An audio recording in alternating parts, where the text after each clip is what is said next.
வணக்கம் நண்பர்களே. திமுகவை தாக்க அண்ணாமலை பந்து வீசினார். ஆனால் அந்த பந்து மிஸ் ஆகி அதிமுகவை தாக்கியுள்ளது என்று மூத்த பத்திரிகையாளர் பிரியன் பார்த்தீங்கன்னா ஒரு இதில் பேட்டி எடுத்திருந்தார். 2024 தேர்தலுக்கான தமிழ்நாடு அரசியல் களம் சூடுபிடிக்க தொடங்கிவிட்டது. தமிழ்நாட்டில் ஒரு பக்கம் அதிமுக பாஜக கூட்டணி முறிந்துவிட்டது. 2024 அதாவது 2024 லோக்சபா தேர்தலுக்கு புதிய கூட்டணி அமைப்போம் என்று அதிமுக கூறிவிட்டது. விரைவில் கூட்டணிக்கான பணிகளை தொடங்குவோம் என்று அக்கட்சி தெரிவித்துள்ளது.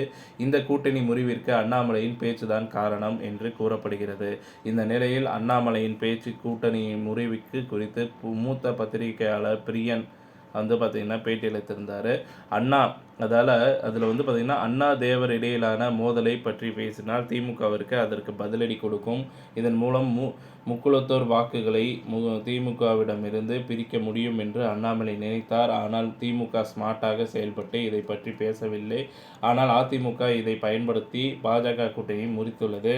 இதை அண்ணாமலை நினைக்கவில்லை. திமுகவை தாக்க அண்ணாமலை பந்தை வீசினார். ஆனால் அந்த பந்து மிஸ் ஆகி அதிமுகவை தாக்கியுள்ளது. அதற்கு அடுத்தபடியாக பார்த்திங்கன்னா குறுக்கே இந்த கௌசிக் வந்தால் என்ன நடக்கும் என்பது போல குறுக்க அதிமுக ஆடியுள்ளது. திமுக முக்குளத்தோர் வாக்குகளை பிரிக்கவோ அண்ணா தேவர் வாதத்தை பாஜக கையில் எடுத்தது. ஆனால் திமுக பார்த்திங்கன்னா இதை ஸ்மார்ட்டாக எதிர்கொண்டு அண்ணா பெயரில் இயங்கும் அதிமுக இதை எதிர்க்கவில்லை என்று பந்தை அவர்கள் பக்கம் திரும்பிவிட்டனர். இதனால் அதிமுக ரியாக்ட் செய்ய வேண்டிய கட்டாயம் ஏற்பட்டது. இதற்கு அதிமுக ரியாக்ட் செய்ய பாஜக அதிமுக கூட்டணி உடைந்துவிட்டது. பாஜகவுடன் கூட்டணியில் வலுவாக இருக்கும் பெரிய கட்சி அதிமுக. இப்போது அதிமுக வெளியேறியது என்டிஏ முறிவாக பார்க்கப்படுகிறது. அதிமுக மீது அமித்ஷாவிற்கு கோபம் உள்ளது.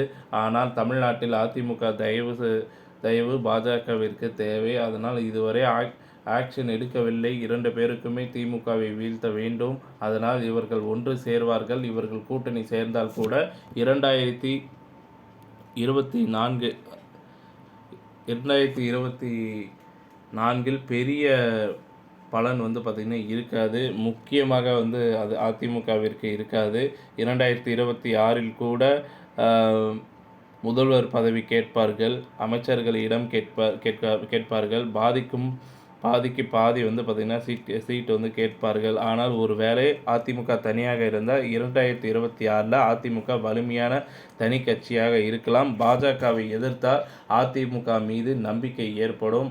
ஆனால் அதிமுக அப்படி செய்யாது. அதிமுக அப்படி இறங்கி செல்லாது. அதனால்தான் இந்த கூட்டணி உடைந்ததாக யாருமே நம்பவில்லை.